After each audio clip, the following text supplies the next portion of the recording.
Mga kababayan, nais ko pong ipakilala sa inyo ang panauhing pangdangal ng ating pagdiriwang ng 120 anibersaryo ng Araw ng Kalayaan. Ang Pangulo ng Republika ng Pilipinas, Presidente Rodrigo Roa Duterte.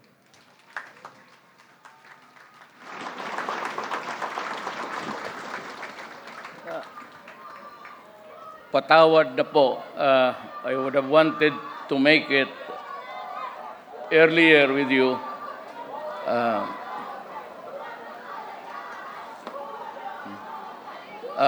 Ayan mo lang, it's freedom of speech. You can have it. Okay lang. I will understand.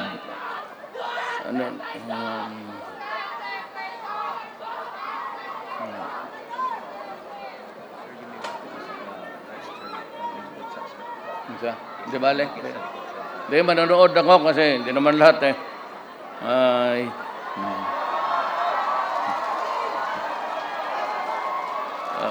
Our Constitution guarantees freedom of the press, freedom of assembly, and free expression.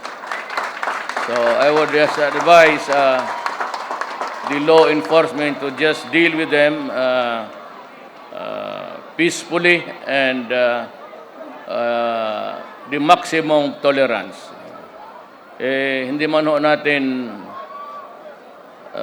we cannot agree at all times for all seasons. But at least we have this exercise once every 6 years, I suppose, under this new constitution, and you can elect the leaders that you want to run the country. Ako po yung naglilingkod sa inyo at humihingi ng tawad. Sarado po ang langit. Hindi ako makahanap ng butas. Palanding pati pag-take off. So I had just to while away my time. But this is my first time to be with you. At marami pong salamat sa okasyon na to. It's a great honor.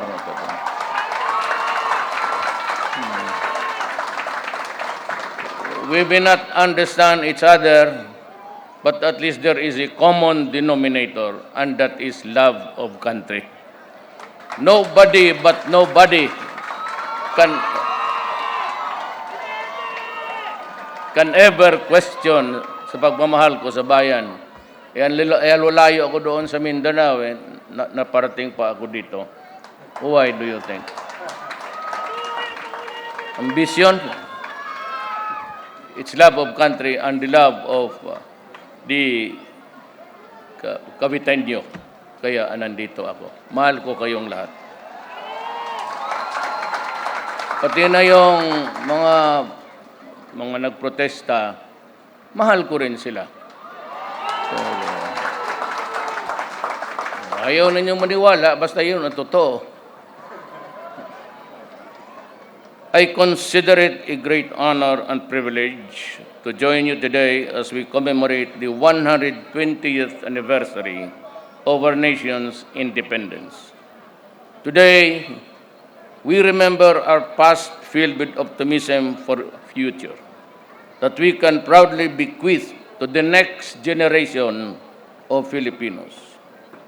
Indeed, the story of how our forebears fought for our sovereignty and establish a Filipino nation shall forever inspire us to cherish the freedoms that we enjoy, all of us, today.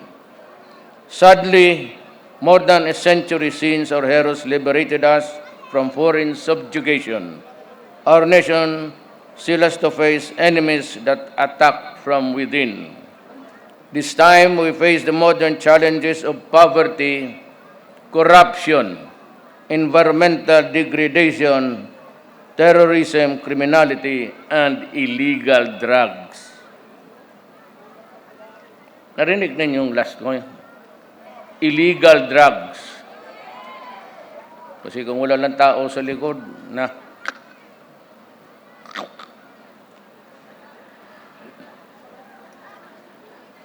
I have made it my personal mission to rid our nation of these ills, but I cannot do it alone. At this crucial juncture in our history, we need to draw strength from the lessons of our past to ensure that these ills do not cause any more damage to our future. I will deviate from my speech. Alam mo, if there is one thing that which is really sadly very lacking, huwag ho kayong ma-insulto. Ako din nagsasabi lang ng totoo. As your brother Filipino, I have been mayor of my city for 23 years. I was once a congressman and a vice mayor to my daughter. Lahat to na-experience ko from a legislator to an executive. We can do more. Ayaw kong mapagyabang. Kaya I was sabihin na I love my own city so that I talk about it highly of what it has achieved so far. But gusto ko pong sana mapunta kayo ng Davao City. And everything is really done according to the book. Environmentally, we are quite more or less, we can pass the satisfactory level. In terms of law and order, you can walk about any time of the day or night. We have a mixed crowd there. Muslim, Christians, Lumans, and all. All tribes. There's a big community of Caviteños in the city of Davao. And if they happen to sojourn here, ask them. And kung mapunta naman ho kayo, just try to observe the little, hindi naman, it is not extraordinary. But unlike the others, talagang yung wala ng disiplina. So, ang taga Davao ho, learned maybe because of the 20 years that I've been there and insist really on discipline. Kaya ho, yan ang ano ko sa inyo. Ipagbilin ko lang sa inyo. I will be gone like the dust in the wind. Passing lang po ako. Kaming lahat na elected officials. We are just a small flick of the history of this nation.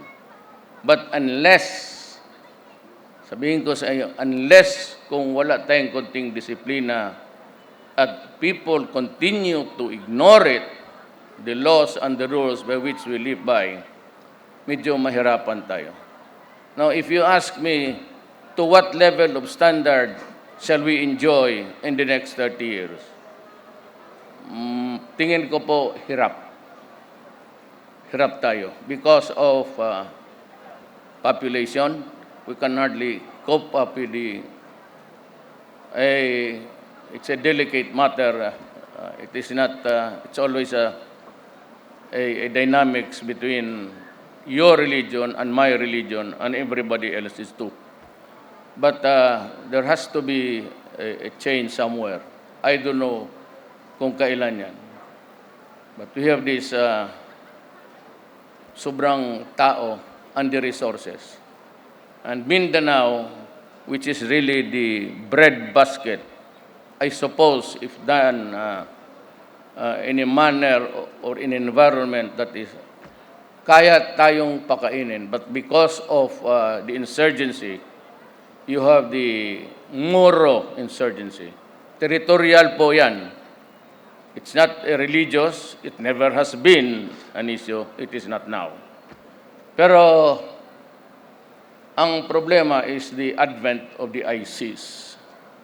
It's a very virulent and toxic ideology. It does nothing but kill and destroy. And they are a mixed crowd there in Mindanao. I suppose that dumating yan dito, and papasalamat lang tayo, the unsung heroes of our law enforcement. We were able to interdict all these activities in time. Pero ako, sabi ko, I have a few more years. and I will do my best, especially in the matter of graft and corruption. I have fired so many and will continue to fire everybody. Sabi ko sa inyo, at this is not a political, it's a lesson of history I'm trying to say. Ako, in the meetings that I have had or dialogue with you during the campaign, 4 lang. I said, I will stop graft and corruption. And I'm doing it. Talagang ginagawa ko. Inuupakan ko lahat. Sinabi ko, hintuin ninyo ang droga. Because drug will destroy this nation. And prangka-prangka na pagsa in front of the everybody, the world is looking at us today. You know, drugs, it has become a very serious problem even for other countries. Drugs will destroy my country. Do not do it because I will destroy you. Literally. And if you have to be, you know, kung gusto niyo talagang marinig, huwag mong sirain ang bayan ko kasi papatayin talaga kita. Do not destroy the youth of this land. Yun lang ang kapital namin. Kaming, hindi naman tayo na may supermart o may, when you get to be old, you depend on your children. Kung ginunggong mo lahat ng mga tao, ang mga anak namin, saan kami pupunta? Sino magsubo sa amin? Pensyon? Magkano lang pensyon ng isang worker of government? Doon ka na sa pinakababa, basurero. He will retire how much? 35,000. And he gets to live for another 15 years? Saan niya kukunin yung medisina? Saan niya kukunin yung pagkain? Who will pay for his hospitalization? Sino magbigay ng oxygen? Sino magsusubo ng lugaw sa bunganga mo? At sino ang magbayad sa borol mo, pati ang iyong cemetery? That's the problem. Yan ang hindi ang alam, basta kanila in pursuit of greed and maybe some politicians for terorista. Yan ang nangyayari. But the effect of all of these things that an individual Filipino would inflict on his country, matagalan yan. Paggunggong na, wala na yan. And so I have umuulan, pero kung gusto ninyong makinig, okay lang. Gusto ninyong makinig? It's 9:05, mga 10 o'clock. Kinig lang kayo. Well, anyway, yan ang sinabi ko. Ako, it is with passion. Ako ho'y prosecutor before I became mayor. Kaya mainit talaga ako dyan. Because I have tried cases. I have seen so many destroyed lives in the name of the altar of greed. At sabihin mo lang, human rights. Mahirap yan.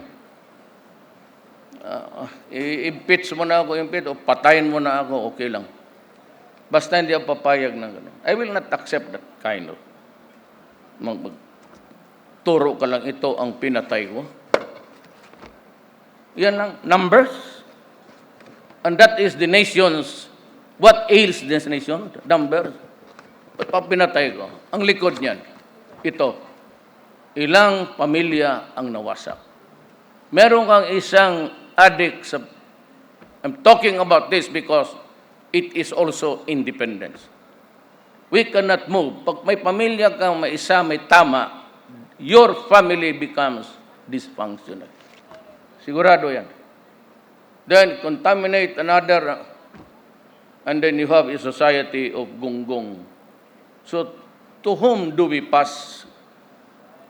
Mamatay rin ako. Sinundan ko dito, the great Aguinaldo is gone. But still we are struggling.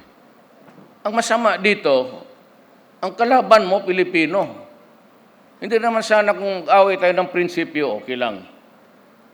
So, itong mga komunista, I'm ready to talk to them. Why? Because they are more or less fighting for something that is a matter of principle to them. Ako naman, dumaan ako sa lahat ng estudyante ako. Dito ako nag-aral. Kaya ako natuto ng Tagalog kunti, but I falter once in a while. Kasi makalimutan ko kung ano ang Tagalog nitong. Pero ako po'y taga Mindanao. Just trying my luck. I cannot give you any other reason for running. Magbubula ako eh. Sabihin ko, ang ano ko is, grab, I'm doing it, drug, kita mo naman. Kung sabihin nila marami ang patay, palagay na natin. Paano ba ito ilusot? You put things in the proper perspective. Papunta na sa mura yun eh. Meron pa naman tayong mga bisita. Then I said, I will talk to the enemies. And that is why I'm talking to Season. So everything has failed. But sabi ko, we can talk. Bumalik ka dito, ako ang sasagot ng lahat ng gastusin. We will talk and we will give each other 60 days to agree. Or else, if it fails, it's just a small window actually. So inviting the Reds to, ito itong mga nagsigaw. Kaya mahal ko ito sila. Kasi sabi ko, hinto muna tayo. Then choose a camp where you can stay there and I will contribute to your subsistence for the 60 days. Sana naman maawa ang Diyos sa atin. If it succeeds, then my only problem would be the rebellion in Mindanao. So we are talking with the MI. Yung Bangsamoro is in Congress. I hope it will pass. If it does not, then there's going to be another round of Rocos there. I hope it would not again result to a near revolution environment. Then I'm talking with Nor Miswari, MN.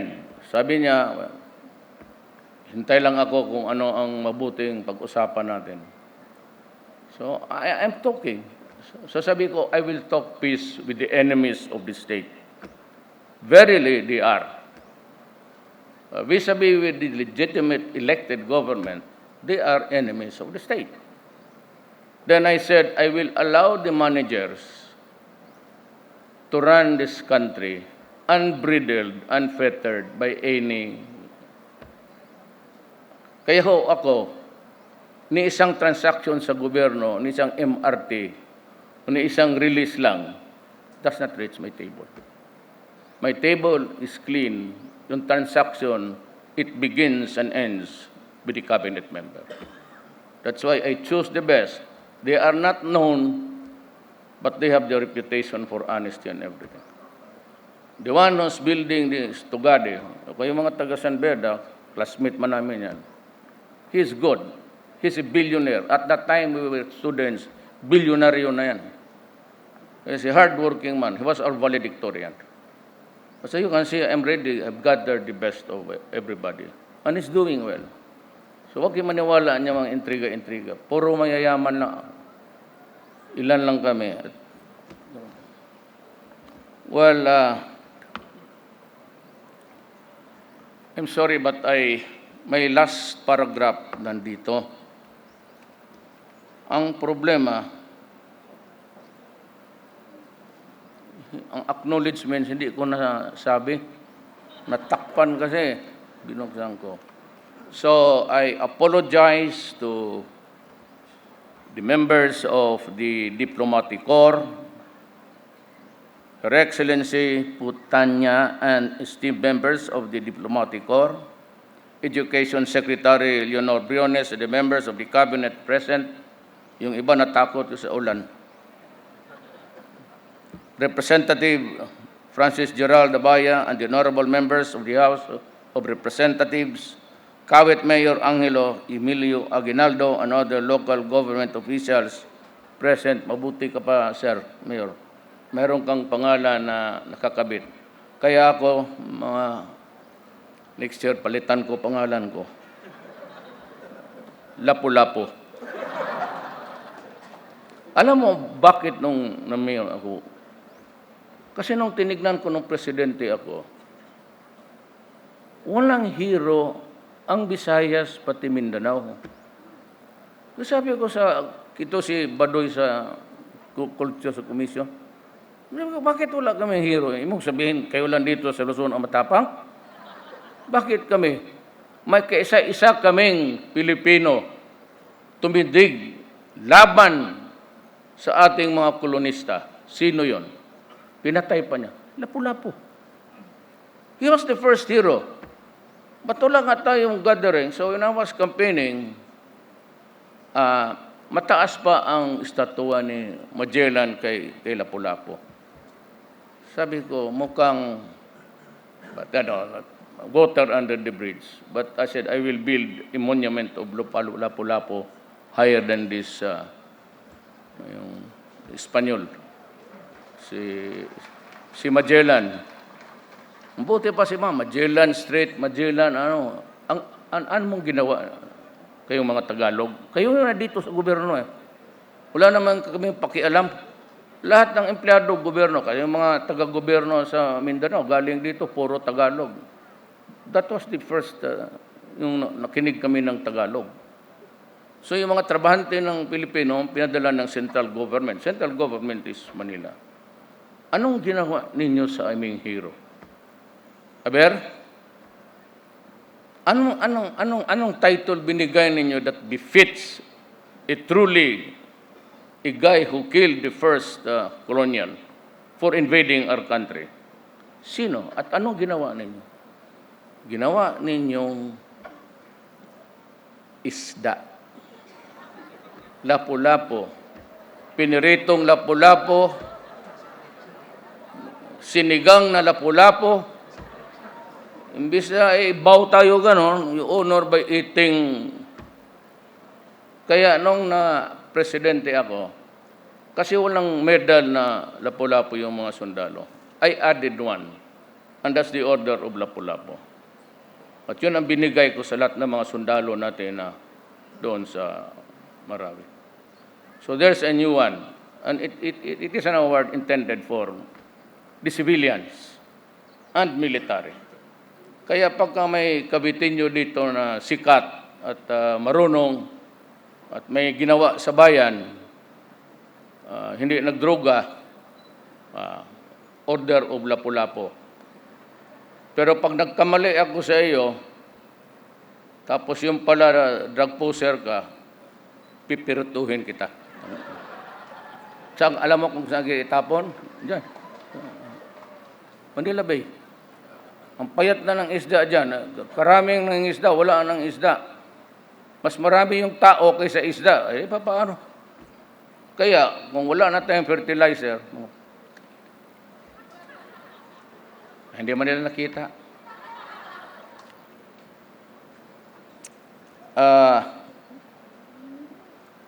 NHCP Chairman Rene Escalante, Most Revered Bishop Rinaldo Evangelista, AFP Chief of Staff General Carlito Galvez Jr., and the Major Service Commanders, Police Director General Oscar Agbayalde, Philippine Coast Guard Commandant Elson Hermohino, officers and enlisted men, personnel of the Armed Forces of the Philippines, and the National Police, fellow workers in government, other distinguished guests, mga kababayan, sinong gumawa nitong kinalimutan mo? Gobernador, suntukin mo na ituro ko may sa iyo. Cavite Governor Jesus Crispin Remulla. Wala kang pangalan niya dito. Kaya kung feel mo lang, sigurado yung staff dyan sa likod.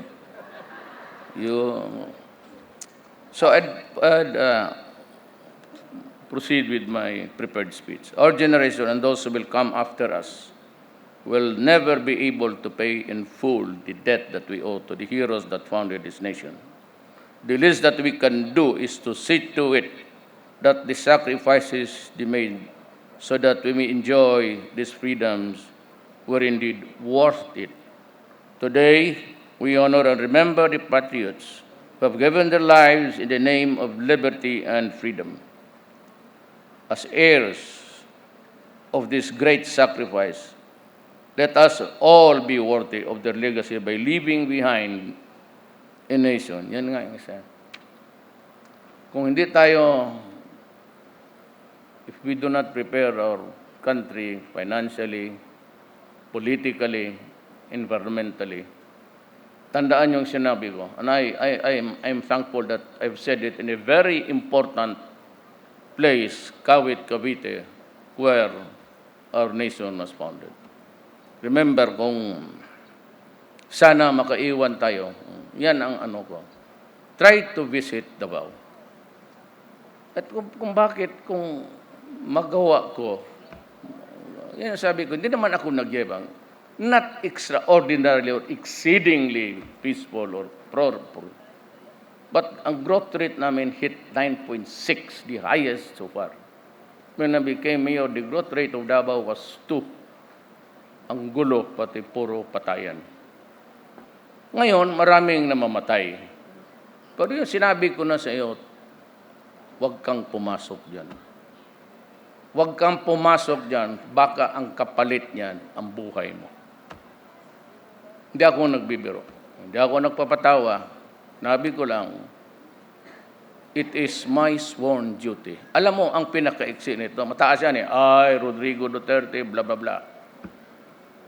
I will shorten it for you. And if you'd listen to me very carefully, you would understand kung ano talagang sabihin ko. Kaming lahat dito, mga pulis, mga militar, lahat ng kagobyerno, mayors, governor, our duty is to protect the people and preserve this nation. Yan lang.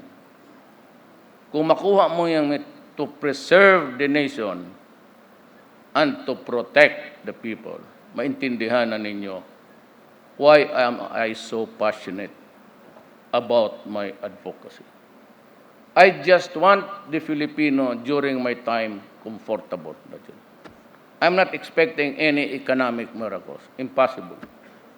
I will be humble enough to admit that I can only do so much. Pero itong droga, tatapusin ko talaga ito. Itong murder for hire. I hate to say this, lalo na nandito ang bishop. But either ang tingin ko sa iyo, wala kang value sa akin, in my eyes. Does not leaves a bad taste in the mouth. May konti, pero yeah. If you go into the business of killing Filipinos, then ang tingin ko sa iyo walang balor. Mas mabuti ang magkaprangkahan tayo. But kayong lahat, niyayaya akong pumunta ng Davao.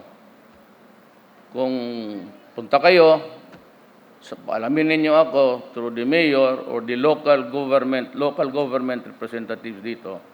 Sabihin mo kay Duterte pupunta ako. Pag napumunta kayo, ako na ang bahala. Ako na ang bahala. I will take care of you. Kung wala kang sakyan, bigyan kita ng isang eroplano, punta ka rin doon. Para libre na lahat. Yung inuna ko, kayong mga bata, you seem to be the adventurous type, kagaya ko. Better see the Philippines while you're still able to do it. And you have kunti lang naman. Mura naman kasi ngayon yan in terms of the cost of money. It seems to me that the airfares are quite, but we're still talking to reduce it. But then again, I advise you, bumisita kayo ng Davao. And baka mamulat. Baka maintindihan mo yung ginagawa ko minsan. I do not expect, I said, everybody to agree with me. It's well nigh impossible of that expectation. But I'm sure that, sabi ko nga, hindi ako nagbibiro. Pag napunta kayo doon, paalamin mo lang ako, maraming kabitin nyo doon. Ako na ang bahala. Siguro, sweet na isang buwan siguro, okay na yan sa inyo? Ha? Sige. Mamili kayo ng hotel. I really would like you to visit my city. I am inviting you officially. Let me know kung wala kang sakyan, do not hijack it. Bawal yan. Huwag mong agawin sa piloto yung eroplano, hindi yan sa iyo. And somehow I will look for other means. I want the mayor to organize. Napunta naman yan sila. I want the mayor to organize something like yung mga, pati yung, sana nyo dinala yung sisigaw dyan. They are also invited. Ipakilala. Yung counterpart nila, kilala ko man. Oo, totoo. Alam ninyo yan. Alam ng military that the left and the NPA supported me, lalo na Mindanao. Dito sa Luzon, it was grace. But Mindanao, yung militante, ngayon na lang kami nag-away kasi ganito. Alam mo, hindi ko naman akalain, mayor lang ako. I'm winding up. So ako, boto lang yan. Pag sinabi ng military, ito si Duterte nagipagkita sa mga NPA, gano'n. So I knew that they were reporting. And some were looking at me with in a bad mood. Sabi ko, political lang yung address. Kung sino yung makapaboto, I would even shake hands with the devil. But, sabi ko, it's all politics. Then I became suddenly the president of the Philippines. Now, we have a problem with our friendship. Kaya ako, walang todo away, that we invite each other's attention for and they are coming here. And this I will guarantee kayong mga left, na if the talks will not succeed with the Communist Party of the Philippines, I will keep my word of honor. Ihatid ko si Maria Sison sa airport at ako mismo makita ko na umalis sa safely. Now, as to his coming back, that's out of the question. Kasi may kaso eh. But yan ang guarantee ko. I'm willing to walk the extra mile to have peace in our land. Maraming salamat po. Marami pong salamat sa ating Pangulong Rodrigo Roa Duterte.